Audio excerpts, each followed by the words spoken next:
Hey guys, good morning, welcome back to my channel. তো I hope তোমরা সকলে খুব ভালো আছো। তো আজকে হলো আমার 24তম দিন। আর এখন এটা শুধু একটা চ্যালেঞ্জ বলে মনে হয় না, এটা আমার জীবনের একটা অংশ। প্রথম দিকে ভাবতাম পারবো তো, আর এখন ভাবি থামবো কেন। মোটিভেশন তোমার সবসময় থাকবে না, কিন্তু ডিসিপ্লিন থাকলে তোমার কাজ কখনো থামবে না। তোমার প্রতিদিনের ছোট ছোট কাজগুলোই একসময় বড় রেজাল্ট তৈরি করে।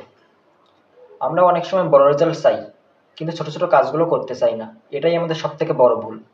আমিও প্রথমে এমন ছিলাম, কিছু শুরু করতাম কিন্তু শেষ করতাম না।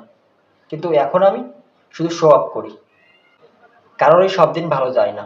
কিছুদিন এমন থাকে যখন নিজের উপর বিশ্বাস কমে যায়। খারাপ দিন মানে ব্যর্থতা নয়, খারাপ দিন মানে তুমি এখনো চেষ্টা চালিয়ে যাচ্ছ।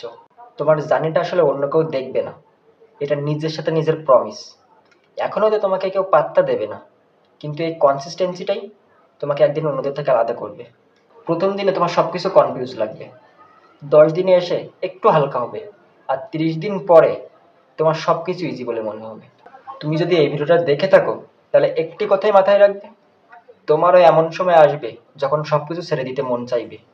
কিন্তু ওই সময়টাতেই তোমাকে সিদ্ধান্ত নিতে হবে, তুমি অন্য সবার মতো হবে নাকি অন্য সবার থেকে ভিন্ন।